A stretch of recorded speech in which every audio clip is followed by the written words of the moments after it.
Welcome everyone. We're so excited to see so many of you here. As you know, if you've been to one of these talks before, food is sort of available throughout, but make sure that you sustain your body and you feed your body so that you can engage with us in the conversation.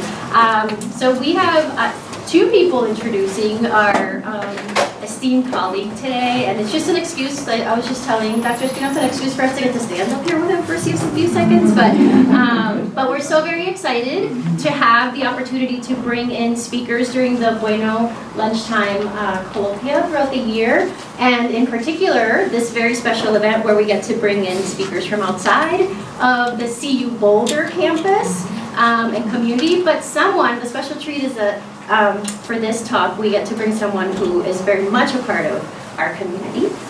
So I get to introduce both Dr. Espinoza and Dr. Nieto. So welcome, and I turn over now to David. Gracias, Lili. Gracias.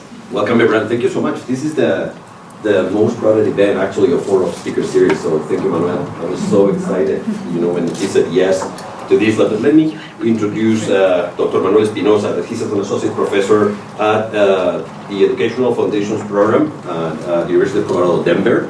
And un amigo también, creo. Carnal. Since me llama carnal, and I don't know where the line is. Carnal, hermano, amigo, right? It's sort of like, yes. So that.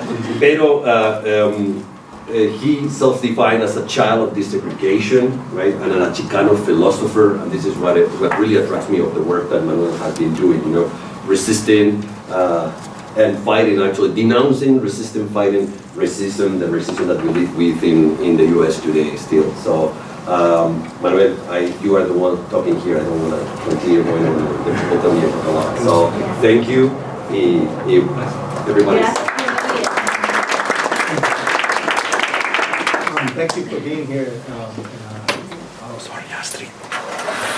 I always say I'm trying to make things lively and I have my notes, but I don't know how to read it after. So I always try to be worth the price of parking, and I'll make good use of your time because the code has to be back at 2 p.m.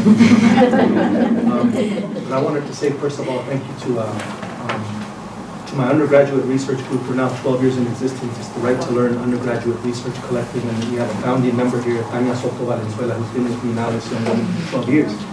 We now have 4 generations of undergraduates doing this work. I'll be going back and forth between the I and the we, and the we that I'm referring to are my co-authors on this work. Professor Shirin Bosuhi from Northwestern and Professor Mike Rose from UCLA. And the title of the talk is Meaningful Participation, Learning and Dignity, an Anthropological Argument for Education as a Fundamental Right. And this is a talk that this is probably like what's part 4, going back maybe about 3 years now. I did a talk at Northwestern a few years ago, and then I did one at CU Denver, then one up here at CU Boulder. That kind of was a progression of things. And this is the latest iteration of it. So I hope you like it.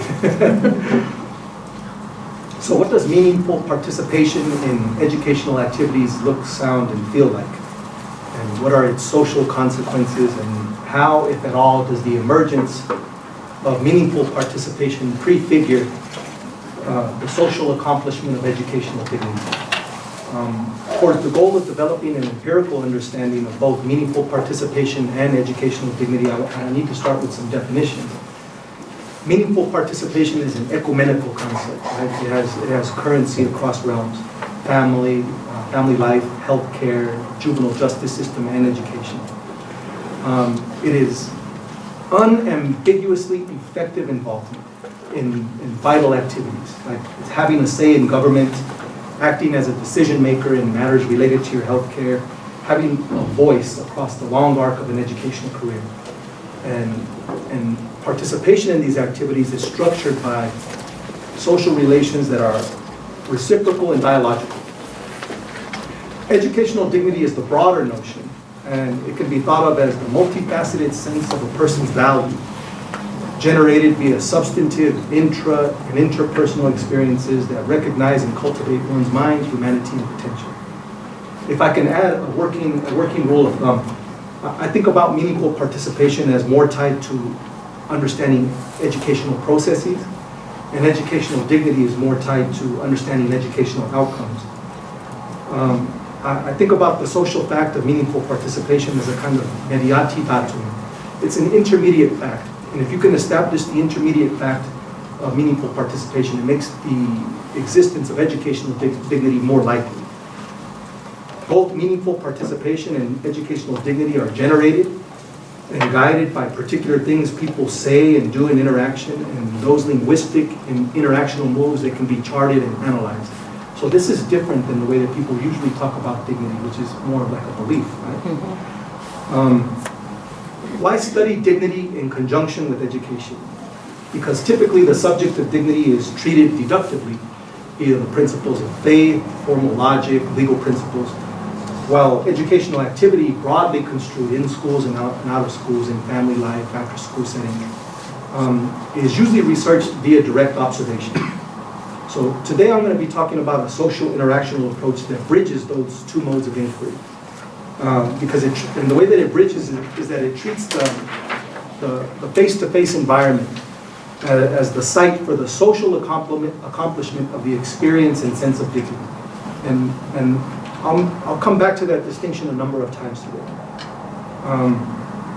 This approach resonates with the value that social genetic approaches to mind, learning, and development place on social relations among people as the crucible for the realization of human potential. The realization of human potential doesn't just happen naturally. It's very much an artificial thing. There's choice and there's human hand in it, right? So while dignity has always been a tacit concern of the social genetic approach to mind, it has seldom been examined empirically as the central phenomenon of interest. But we can say that since the 1960s at the very least, right, we have this line of work, fragmented line of work, discernible, that argues that to really understand learning, you have to attune to the interpersonal expression of politics, power, and ethics, right? So what I'm going to do today, my information source that I'm going to be working from today, is I'm using archival audio, and I want to help transport you to a 1962 voter registration workshop that was organized by the Southern Christian Leadership Conference and the Highlander Research and Education Center, Highlander Folk School. If you've kept up with the news, you see that there was this fire at the Highlander Research Center, right? So what we're going to hear are people working together to learn and make history in a world that places them in peril. And I focus on the phenomenon of meaningful participation towards the goal of understanding how it is that the experience and the sense of dignity are socially accomplished, right? So meaningful participation and dignity, they pertain to all forms of human activity. But my focus here is on education. In the same way that a single cell can disclose the evolutionary biography of our species, one sentence can reveal much about the history of dignity and human rights. So you have on your handouts here, I'd like for you to look at that first top page. If anyone else needs something, need anymore. It's a passage, Article 13, Section 1, from the International Covenant on Economic, Social, and Cultural Rights. And I wonder if you just take a minute to read that. A few sentences. To give you a sense of the pace as you're reading that, right? That the International Covenant on Economic, Social, and Cultural Rights was entered into force in 1976, but it was opened for signature in 1966, and it was drafted in 1956. That's the pace, right? So, first, right, the they. The they refers to the now 168 states who have signed and ratified the covenant. You know, the creation of a human rights instrument is like long-term, it's long-duration phenomenon. It's legal historical lightning, right? It takes a long time to form. If we call forth the religious rights, the religious roots of the idea of dignity, pay attention to the English word shall. It's a prophetic command which dots the King James Bible and is a translation of the Hebrew. And I learned this yesterday, I don't know if I learned it correctly. Ye, he, ye, or will be, or let there be. And it reveals a central tension, I think, in the growth of human rights cultures. that the social orders that are enacting the imperatives regarding the human personality, regarding fundamental freedoms, that they're still under construction. So if you think about what it is that Kant says about duty, these are imperfect duties, right? Because there's no one way to fulfill them. There's no one way. They can be fulfilled any number of ways. Our inheritance is the quandary of like the how, right? How does one, it's the task of imagining and organizing the ways through which these abstract values can be made manifest, the way through these values can be embodied and become a part of a person's life. And that's the social mystery of education itself. But I think we're left to grapple and tussle with a set of difficult facts. So you have this quality of dignity, right? And it inheres in the human. The human being has to do nothing whatsoever but be born to have it. So there's this quality that inheres, but I can't tell you exactly where it is within me, like if it were an organ or anything like that, right?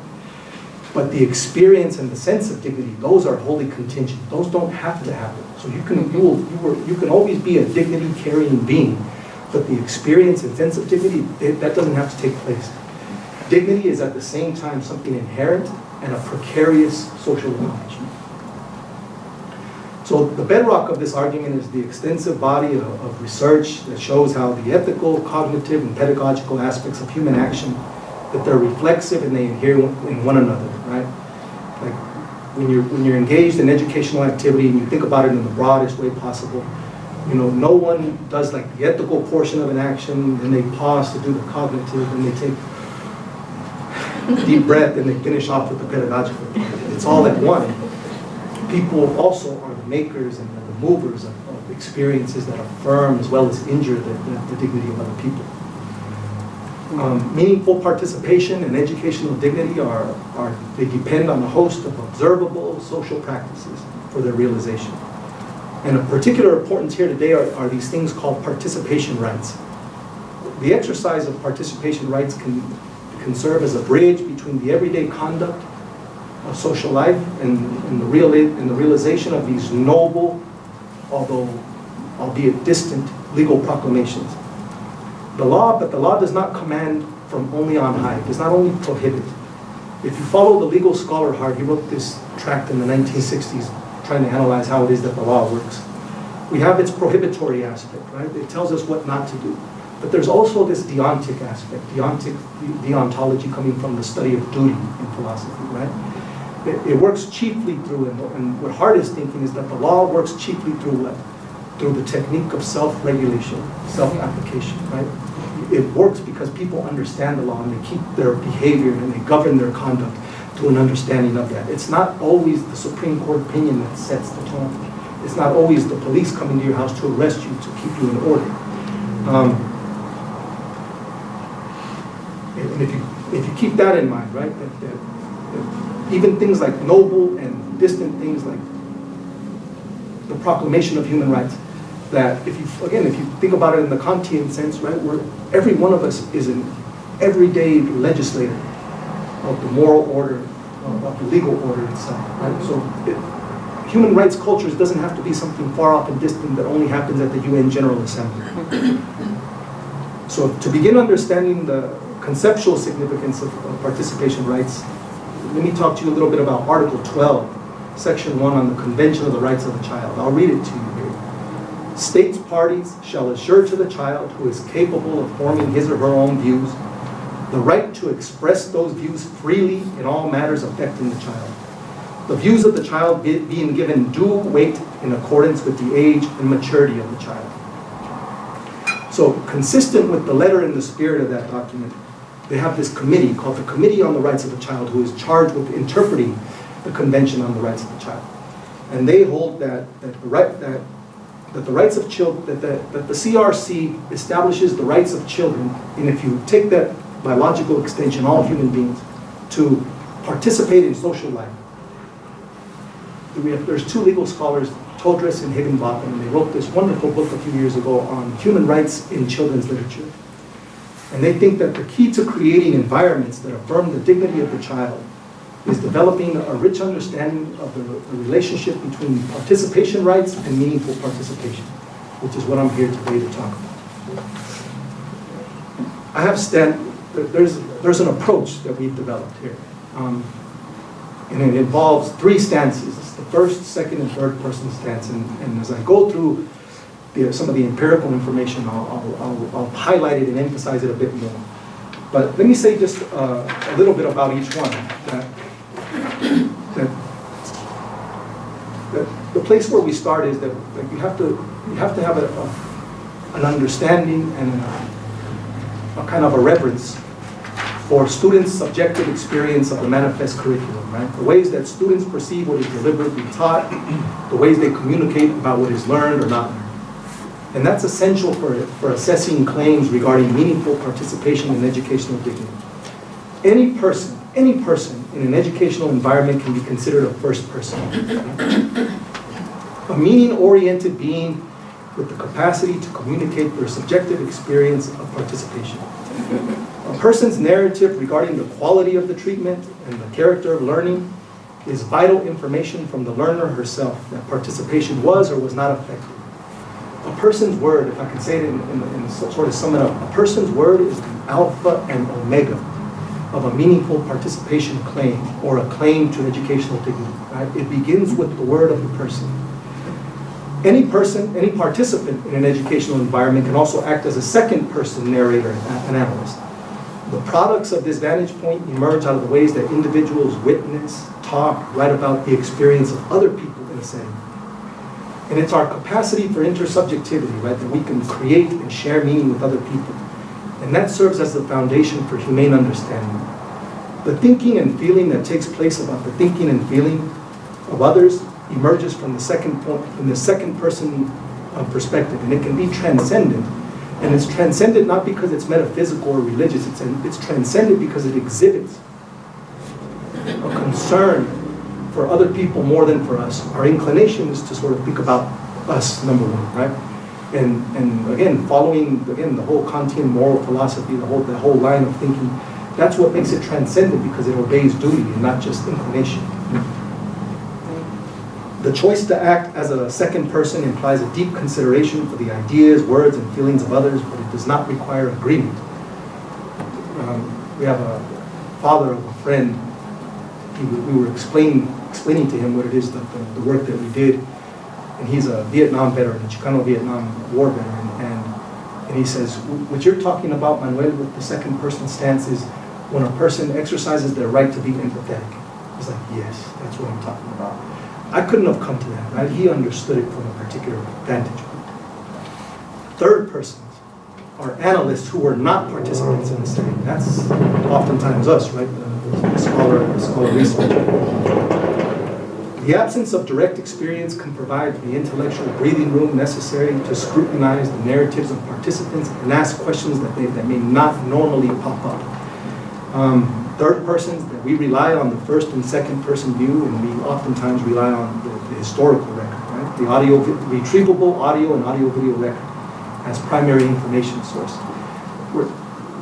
We're not just trying to make it up. We're trying to base it. This is, I think, what makes it a bit different. And these aren't arguments that chase their tail. The whole premise of this is that I think that we're able to show how it is that dignity is made manifest, how meaningful participation is made manifest in and through social interaction.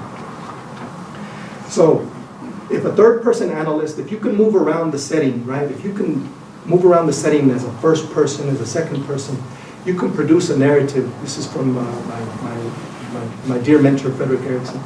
You can produce a narrative that has the quality of descriptive validity.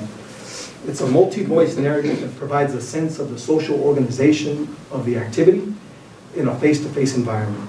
It gives you a theory of what happened too, right? Not just like this happened and this happened and this happened. You get a theory, a sense of what took place. So together, the first, second, and third person stances, they generate a resonance. They can generate a resonance that helps us understand the meaning of participation to the people involved. So I'm gonna try to do this through sort of the explication of these excerpts from this 1962 voter registration workshop. Right? It's a workshop that took place over 6 days, June 4th to June 9th in 1962, probably in Tennessee. If you look at the archival record for the Tennessee State Library, these are the people who caretake all these primary information sources. And what I'm talking about here is this thing called an autograph disc. It's a flimsy vinyl disc, and the machine is probably as big as this table.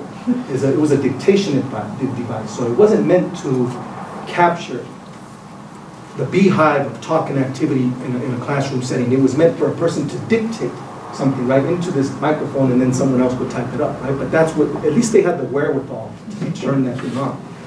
So the Highlander Folk School, it was founded by, among other people, Miles Horton in 1932 in Montego, Tennessee. It was founded on land that was donated by the educator and the social missionary Lillian Johnson. And the contributions to American democratic life have been indispensable. The historians David Garrow and Catherine Sharon, they concur that it was the citizenship education programs that fueled the mid-20th century civil rights movement here in the U.S. To give you a sense, just a broad sense, that from 1961, the first year that the citizenship schools were administered by the Southern Christian Leadership Conference, through 1965, an aggregate number of 1,600 teachers were trained, 25,000 students taught, and then 50,000 new African-American names on the voter rolls. Now, if the first person view, right, is vital to trying to understanding meaningful participation in educational dignity, let's consider the words really quick of Bernice Robinson, a founding member of the Student Nonviolent Coordinating Committee's, the Freedom Singers, and she's an affiliate of Highlander. Here's what she says about her participation in these programs. I really think what's special to me about Highlander is the risk where they will trust people.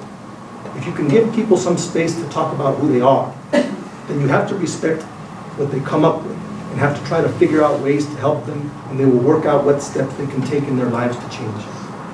In harmony with that, consider the words of Victoria Gray, another everyday civil rights movement worker, talking about her long-term participation in citizenship education programs. Some people were in the movement, and that was wonderful. But for those people who the movement was in them, once it gets in you, it's there forever. Now, that speaks to me, that says something about Highlander as a cornerstone of a social movement. But it also made me think, like we have all these tangible results, right? All these different names on the voter rolls, all these additional names, but they are founded upon what? For the intangible and invisible transformations of conscience, right? That come when people are able to participate in spaces in which they are trusted to think and to act. So for years now, all of this made me wonder, how is it that this thing called the movement is made indwelling? What kinds of pedagogical talk and interaction help create the opportunities for people to reshape or to reform their moral and political conscience? So the majority of the participants in this 1962 voter registration workshop, they knew what it was like to live in a society in which their personhood was essentially questioned. So in what follows, I want to show how the individual exercise of participation rights in the excerpts that I'm going to play for you acts as a catalyst for the social accomplishment of meaningful participation in educational dignity. So more specifically, here's what I want you to follow. I want you to follow the action of a person who exercised her cultural right to disagree, which ultimately led to a realization of the implicit goals of the workshop. Why is this vital? Why is this social? From the moment a person chooses to exercise a participation right, their experience and their sense of dignity, it falls under the social guardianship of their fellow interlocutors, right? And there's risk there. There's a great deal of risk. So, given the information I had available, again, here's what I have, right? I have this digital recording, this digital copy of the autograph disc. And when they play the autograph disc, they have to take it out of the temperature-controlled vault and let it acclimate for about 3 days. And as we speak, all that data is coming unglued. Right? It's coming. Se está deshaciendo, pues, right? So I'm lucky to even have this. Across there's a couple things that I think that are worth also sort of noting, right? there was a respect that was given to the ways that elders and educators and peers, the way they treated the products of the minds of the participants. Across the 6 days, there was substantive intellectual engagement, and it found form through a number of efforts. There's like this recursive pedagogical looping. It's like, it's like when someone says something, they say, in the stream of talk keeps going, but it's archived and they loop back to it, right? There's something really special about someone paying attention to you, right, and coming back to a previous concern, whether from a few days ago or a few minutes ago. There was the treatment of disagreement as an opportunity for collective growth. And then there's all kinds of poetic talk and interaction that generates this sense of communion, or social communion and solidarity. Let me go back to my primary questions and I'll play some for you, okay? What does meaningful participation in educational activities look, sound, and feel like? What are its social consequences? And how at all, if at all, does the emergence of meaningful participation prefigure the social accomplishment of educational dignity itself? So,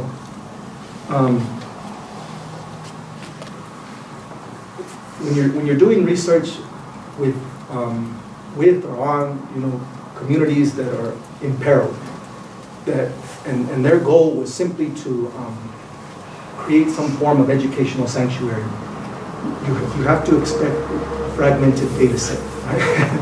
Because they're trying to get people to learn how to help other people register to vote. So the meticulous documentation of what was happening in that educational environment was not primary. Again, we're very, very lucky that anybody had the sort of the forethought to turn this big autograph machine on.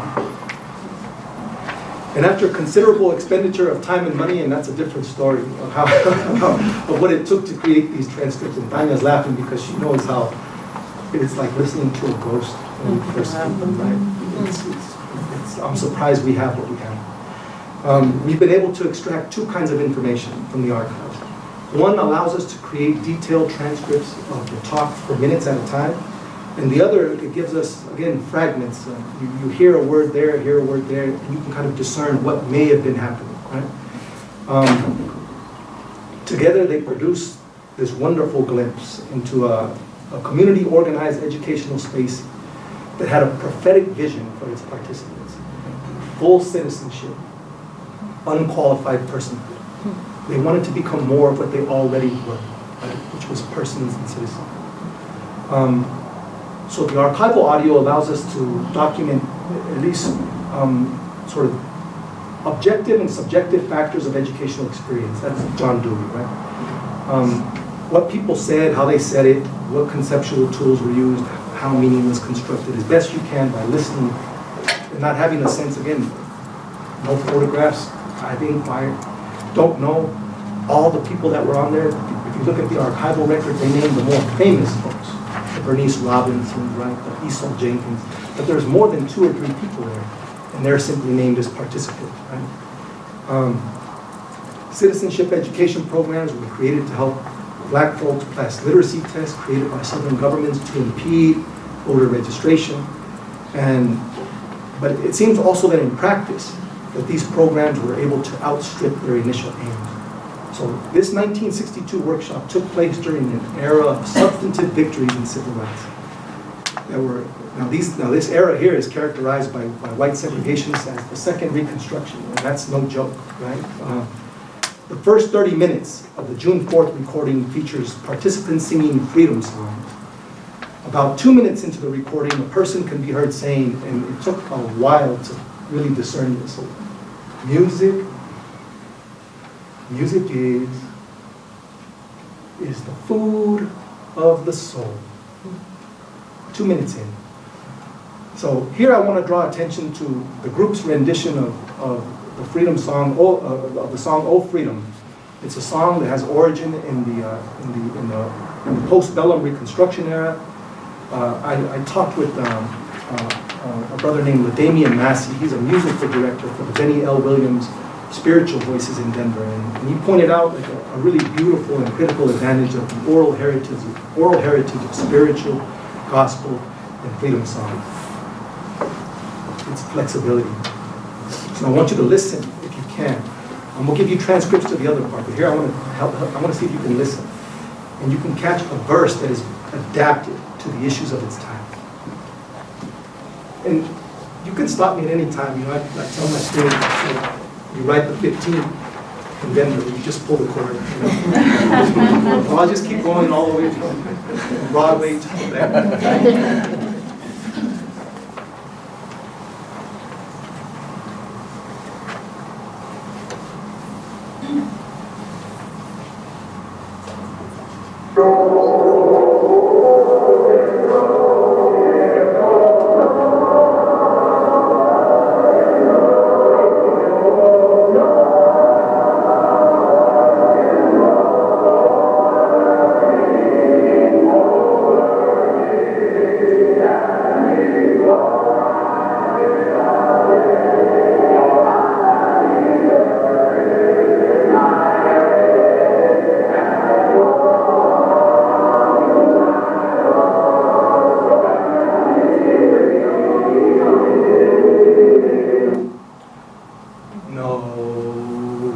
Jim Crow, no more Jim Crow, no more Jim Crow over me, over me. And the previous verse was, no more lying, no more lying. So they take the traditional and they adapt it to the time. You know, the collective act of singing the freedom songs that was intended to shape the experience downstream, to establish a kind of spiritual sort of context for the 6-day workshop. Now, many of the songs are laced with references to God and Lord, and we can't say with certainty who were people of faith, which participants were people of faith, but it's safe to suppose, I think, that all were committed to some degree to pursuit of equality through the franchise. The songs were like a fusion of the sacred, the secular, the political. The singing of the songs indicates a kind of humanizing creativity, and it suggests a clear moral connection between voter registration and the holiness of the person. And if you keep in mind what it is that St. Augustine wrote about the Psalms, you can say that singing is like having a sword twice whetted. It opens the soul to light, and it is light itself. I can't give a comprehensive treatment of the 6 days and 18 hours of the recordings. But I can make an argument for the kinds of pedagogical interaction that would illustrate the dignity generative quality of the environment. As a way of showing the health of this particular setting, I offer an example of a somewhat contentious exchange that highlights the central place of disagreement in democratic education and the way that discord can lead to richer participation itself. So the 5th day of the workshop, it begins with an assignment, okay? Let me set the table for you. What they're supposed to be doing, again, right? This is civil rights work, human rights work. And how are they going to start it? How are they going to do it? We have to do an outline today. We have to create an outline for this thing called a program, right? And the program is for a voter registration workshop that the students themselves are to carry out within the next month or so. This program, I don't know what the program is other than it's a program. It has to have some sections. It has to have a title, aims, content, and purpose. Those are the main parts of it, right? Now, the leader of the workshop is a man named Charles Sherrod. And now Charles Sherrod at the time was age 25, and he was the field secretary for the Student Nonviolent Coordinating Committee. So in the transcript that I give you, I identify him as leader. And there's a reason that we do it that way. It's just too imprecise to figure out who it is that's doing the talking unless someone is always introducing them right before. But the thing that maybe the advantage, the sort of the virtue that we made out of necessity was that it allowed us to describe more the function of the talk itself, right? So in some instances we'll use a strong kind of, a strong descriptor like heckler, right? Because that happens too. Or we'll use something more sort of baseline, simply participant. So in the opening minutes of the recording, to my mind, and to the mind of Mike Rose and Shirin Bosuki, the workshop leader, Charles Sherrod, was acting a bit brusque. I can't tell you for certain whether this is how his words were audience. But to provide a sense of the richness and the texture of the workshop before getting into the disagreements, this is how he starts it, right? Charles Sherrod, slower sort of, sort of pace when he talks. Everybody got a pencil in their hands? Otherwise, we are ready to work. Charles Sherrod, you may think like, why so heavy, man? Charles Sherrod in the years before had been arrested for his civil rights work in Georgia. He had served on the chain gang. So you can see like, okay, he's bringing a certain perspective. And then faintly, and I mean really faintly, a participant says, what if we have good memory? So you get, this is Goffman, right? You get the flash of the underlife, and it's kind of funny, right? Because there's this high-stakes stuff happening, and there's the presence of people who likely saw themselves as historical actors, and here it is, citizenship education in the American South that resembles like the 6th period of English comp, right? So in creating the outline for this program, the participants were asked to keep 2 places in mind: the actual Albany, Georgia, or any other real city, and the hypothetical Chitlin Switch, South Carolina, as one participant called it, right? So here's something about the Highlander method.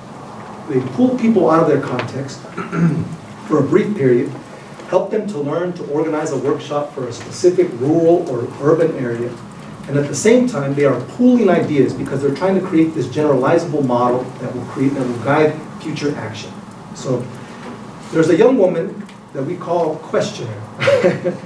And if you look at in your handouts, it's the transcript no. And I'll play it for you, and I'm telling you, it's a miracle that we were able to extract that. So let me play that for you. Just follow along with the transcript. The transcript, no.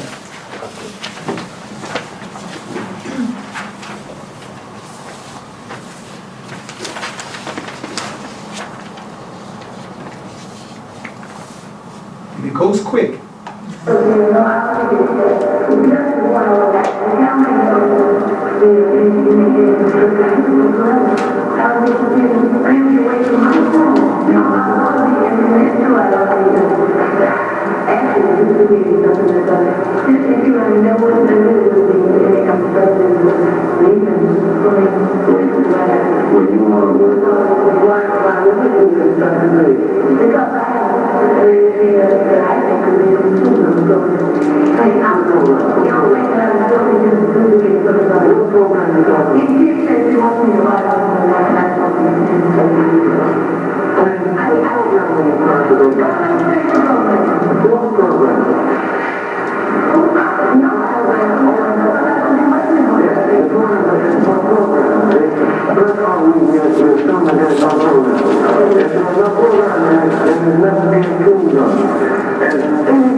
Was she being brash? Is that young confidence? Regardless, there's something in play, and it's a call for a constructive reason to participate in the creation of this program, right? But that's the thing that really matters, I think. And so the leader of the workshop, I think, was growing. He was growing impatient with her, and I think he cuts her off twice, right? Cuts her off twice. I don't know. Did he have an adverse reaction to such a bold proclamation of talent? Right? I think I got talents that can improve this thing. To what extent did gender, age, experience play a role in the tenor of his response? But I think regardless, there's this tension that now exists momentarily, right? So over the next minute, the leader, he meets the young woman's disagreement with patience, right? So he's back and forth. And these subtle moments of repair, I think they may offer like a window into sort of the guiding sort of norms, right? And what follows, his decision, he elaborates her response. And it's a kind of acknowledgement, I think, that her question was significant to the enterprise. Because here's what they didn't tell her. If you don't like what we're doing, you can leave. That's what didn't happen, right? Instead, you get this extended, and she was like, that's her favorite word, right, is no, right? No, that's not what we're doing. No. After another minute, a skilled educator that we think is Bernice Robinson, her voice is very distinctive, and you can hear it in documentaries, and she's listed on the archival record. She was a former hairdresser who was said to have been an expert listener, and that's why she was recruited primarily into that was the primary reason she was recruited into the movement. She takes a turn at thinking with the young woman's question, and then she makes a bid to refocus the group on the work. Building on the leader's point that the best ideas and methods would be used to develop a program that could be implemented more broadly, Robinson, she says, he positions the current stumbling of the group, that's the word she uses. And she says that it's a generative investment, right? Because it's going to benefit those who come behind you. So again, she's trying to pull it back here. Let's see the broader purpose here. But she's being very careful, and she's being very deliberative. So this response garners greater significance, I think, if you interpret that this is not just a young woman, it's a young mother. And she's asking the question, like, I'm going to be in Houston forever, I'm going to be away from my son, and then she says, and him too, I love him too, but I'm going to be away from my son. So maybe that's something that Robinson as a woman sort of discerned way before Charles Sherrod did. So here's another participant who tries to add meaning to the process of what's taking place. And I'm going to take you to the transcript and its code.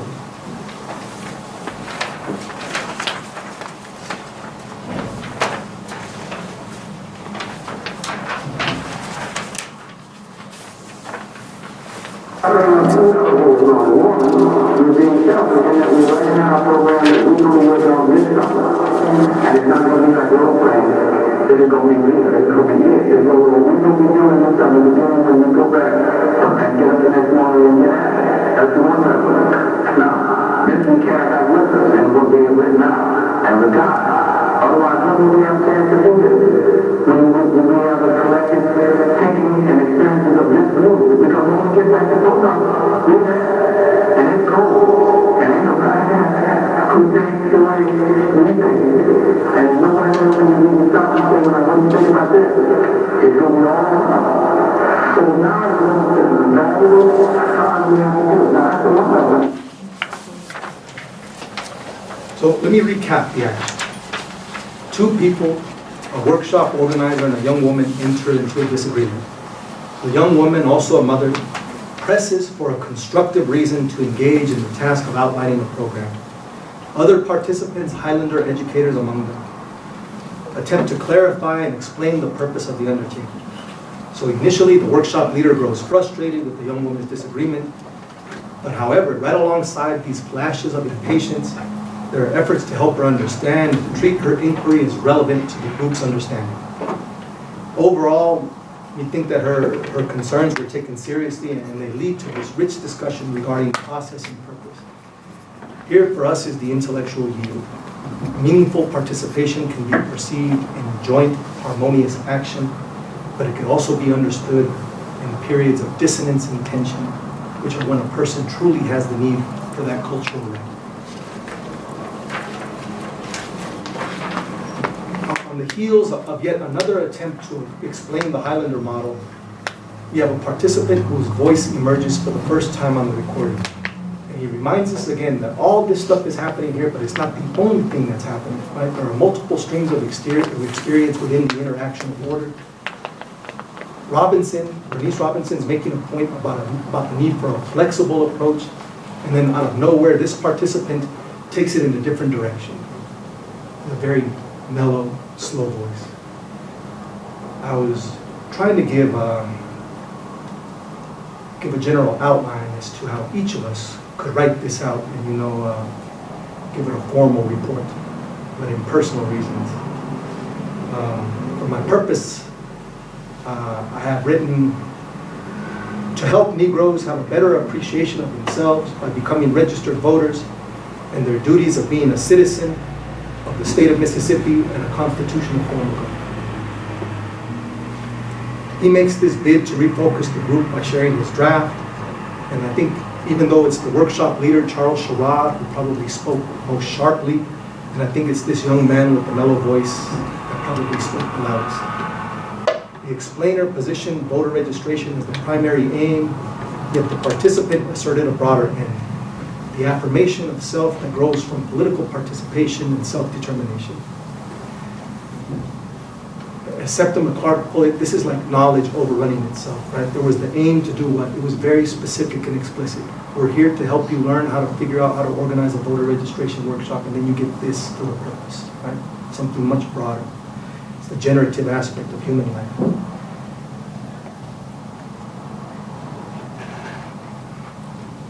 These are young people in this voter registration workshop who have opted for the creative, nonviolent mode of making history. And they were heading into peril because the workshop takes place about 2 years to the month, right before the murders of James Chaney, Andrew Goodman, and Mickey Schwerner near Philadelphia, Mississippi. So when the participant says they there, he means the Ku Klux Klan and the white citizens councils. And when he says it's cold, he meant cold-blooded. To the white supremacists, black political mobilization, collective acts of self-determination, it meant the death of white rule, and it provides ample justification for violent resistance. To our ear, the workshop may sound both restorative and absurd. It's the latter because participants were playing, imagining, and acting out a radically different political world than the one that they inhabited. And the sense that it's absurd is that you have people who already, right, are already full persons and full citizens, trying to advocate for a society in which this could be realized. Writing for the Midwest Journal in 1949, shortly after the House on Un-American Activities attains permanent or standing status, Du Bois writes this little piece in this thing called the Midwest Journal. And he writes this: of all the civil rights for which the world has struggled and fought for 5,000 years, the right to learn is undoubtedly the most fundamental. Whatever we may think of the curtailment of other civil rights, we should fight to the last ditch to keep open the right to learn, the right to have examined in our schools not only what we believe, but what we do not believe. Not only what our leaders say, but what the leaders of other groups and nations, the leaders of other centuries have said. We must insist upon this to give our children the fairness of a start, which will equip them with such an array of facts and such an attitude toward truth that they can have a real chance to judge what the world is and what its greater minds have thought it to be. So his proclamation, it's a long durée proclamation, right, for 5,000 years. It's rousing and it's urgent. A danger lurks in learning as a kind of civic defense. But where is this right to learn? It's not in the Constitution. It's not in our Constitution, the Colorado State Constitution. Ask yourself, do you think Du Bois, when he conjures up the right to learn, was it rhetorical flourish? Taking into account the rest of the text, do you think he meant, when he says right to learn, a high expectation that children should learn? Or perchance the optimal environment, the desire that people will learn? I don't think he means that. I think he's talking about actual and realizable powers. When we, educational researchers, policymakers, administrators, when we talk about the right to learn, what kind of right are we talking about? Is it a right in the sense of Black's Law Dictionary, individual liberties, expressly provided for in state or federal constitution? A claim or title to an interest in anything enforceable by law? Is it a negative right?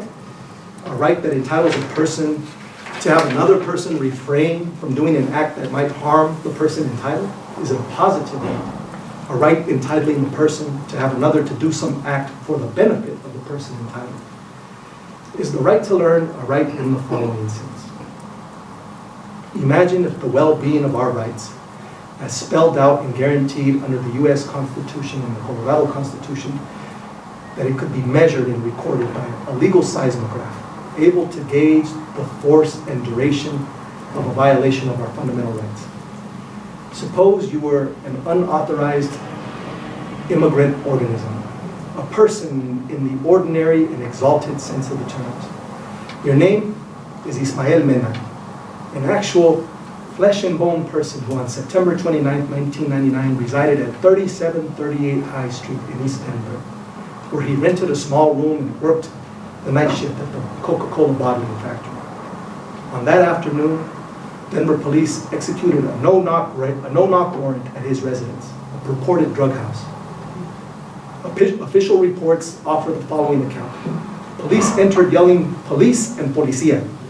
Mena awakened, he was sleeping off the night shift, and he opened fire on officers. Police officers fired back, shot him 8 times, he died. Mena was said to have been carrying a gun for protection in this new and unfamiliar big city.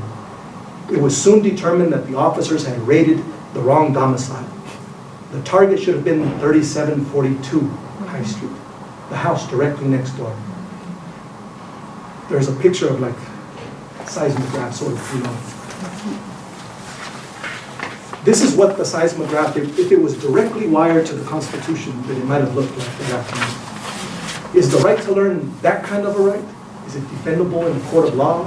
If a child attends a public school for 12 years, or 4 or 6, and does not learn how to read, does not receive the kind of instruction which allows for the realization of her potential, will the needle on the seismograph jerk, quake, or quiver?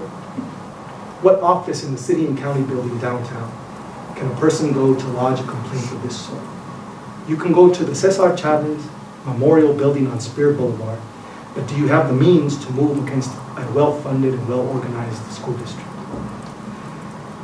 Does a right to learn exist in the sense that an organism can make use of it as a tool of material consequence to shape the human developmental arc of their existence? Individual rights, they find themselves that they are imbricated with these bonds of solidarity, multiple bonds of social solidarity. So that when a person says, "I have a right to learn," it becomes socially verbless if other people don't do what they need to do to animate the statement. Dignity is a normative planetary fact. It is persistent, perennial, contingent, and contested, all at the same time. Speaking to the certainty of dignity in social life, legal scholars, some of them, there's a large sort of school that posits that, you know what, constitutions are not even possible, even if the word dignity doesn't even exist in the Constitution, that they are not possible without the existence of dignity. You don't even have rights. There's no reason, there's no rationale for a right unless the human being is of supreme value beyond exchange. This argument, its comprehensibility, it depends on the grammatical and syntactical conventions of a national language, but it depends more on the social fact of dignity for its intelligibility. Without dignity, taking from the novel from Wally Soyinka, things fall apart. Central here, one of the points I'm trying to make is that social scientists, especially those conducting educational research, that we should analyze dignity in factual terms, empirically, observationally. We should marshal evidence according to the demands of dignity and learn how to describe social interactions in which the experience and sense of dignity are generated. If the fact of dignity exists, not just the belief, but the empirically grounded social fact, then what should flow from that fact? What is triggered by virtue of the fact of meaningful participation in educational dignity? Again, to recap, meaningful participation in educational dignity are founded on the following premise. The dignity of the human is inherent and inalienable, but the experience of dignity in social life is contingent. There are aspects of dignity that can only be accomplished via social action. Here's another way. The dignity holding unit may be the individual human person, but the dignity generating unit is interpersonal. Like love, dignity requires social action for its full expression. It must come alive in the world. It must be undergone. It must be experienced, not simply intuitive. Concepts like meaningful education, meaningful participation in educational dignity, they can connect the social sciences and the humanities to the fertile field of the law. And we always have the temptation, and sometimes it's like the fruitful pursuit of measurement. Measurement of an ever mysterious process, and that's omnipresent. But here's something from Whitman. It may be advisable with something like dignity to have a free margin of explanation. Measuring meaningful participation in educational dignity is not like measuring the side of a house or the area on which the house stands. That's not to say that it is immeasurable. It simply forefronts the salience and the importance of narrative, of description itself. Participation, the idea of it, the general idea of it, is present in the Bill of Rights, in the Universal Declaration of Human Rights. It amounts to the right to be seen and heard, the right to be listened to and taken seriously. It's the core of recognizing children as bearers of rights. Meaningful opportunities are antiphonal and deontic. I'll explain. They require adaptive assistance that holds the human in the highest regard. They exert moral force upon a person. A person compels herself to act when she recognizes the duty to design and organize environments that foster meaningful participation. A person compels himself to act when he perceives the dignity of another person. Meaningful participation is an actionable concept in the law, and it's part of our language and educational research. And I have a hunch that it can serve as a portal between anthropological processes and legal claims. Take the Colorado Constitution and its education clause. The orientation of thorough and uniform is toward the benefactor, not the would-be beneficiary, and it's a built-in limitation on its effectiveness. But this hybrid language of meaningful participation and educational dignity, it brings the beneficiary into view. Imagine if the thorough and uniform mandate, it's much too susceptible to plausible, narrow readings, and it's too general to withstand scrutiny when it is interpreted robustly. Imagine if it were replaced by a clause along the lines of, the state of Colorado shall provide an educational experience in harmony with the dignity of the human person, an education resulting in learning that is useful to the person. Human life, the way it's designed is that we have the opportunity to be denizens and caretakers of the fantastic space of childhood and adolescence. It's a collective holding and accomplishment. It's a duty of the trustees owed to the child, the adolescent, the adult. The kind of educational life that it compels us to create is dialogical, one that provides for continuous shifts in epistemic responsibility. And that's a really rare and odd term that comes from the communications theorist Ragnar Rometvik, epistemic responsibility. There's an equality and a solidarity between the ethical and the cognitive in that phrase. These qualities of social life, they're emblematic across realms, they're ideal in learning, notable in the law, and sought after in general public life. So what I've argued for today is that this human capacity for social learning, we learn through, from, alongside other people. It makes experience the social reliquary of dignity. The inherent second-person demands of education, because teaching and learning, they presuppose close affiliation with proximal and distal others. It makes educational environments zones of moral amendment, zones of moral annulment. In educational activity, we are provided access to the possibility of social equality, not the vestures or the slogans, but the raw materials of democratic life itself. The social environments that we construct and leverage to foster our learning are also the interpersonal fora where dignity, rights, and mind are envisaged and cultivated, restricted and fed. Thank you.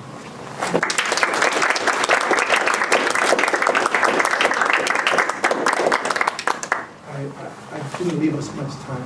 I had it quicker in the office. We still can have a question or two, Yeah, right? we invite, yeah. I appreciate you all, first of all. Thank you. Yeah, thank you. I actually have one in mind. I'm thinking about, I think the US is one of the few countries that do not recognize education as a right in the Constitution, right? You have a right to bear arms, but not a right to be educated, and we see the consequences of that, right, like now and then. But I was thinking if you thought about both the practical and the philosophical implications of this, right? Because I've been thinking like, well, what's the difference? In all European countries, for example, I think most, if not all of the Latin American countries to recognize this right in the Constitution. So what do you think the practical and philosophical implications of these are? I think it has, there's two ways to think about it. One at the everyday level. What if a person were guided by the idea of a human rights perspective in the design of educational environments, right? If you were to design an educational environment for a child who you knew possessed the quality of dignity versus one who you thought was questionable, they would come out very different. Right? So it guides in that way. Our long-term goal in the Right to Learn group is to amend the Colorado Constitution.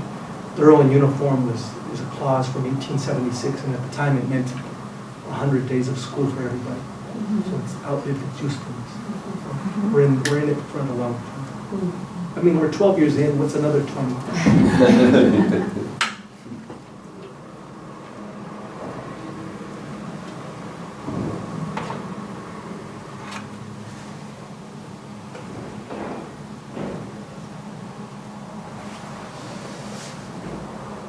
There was a lot there. There was a lot of information.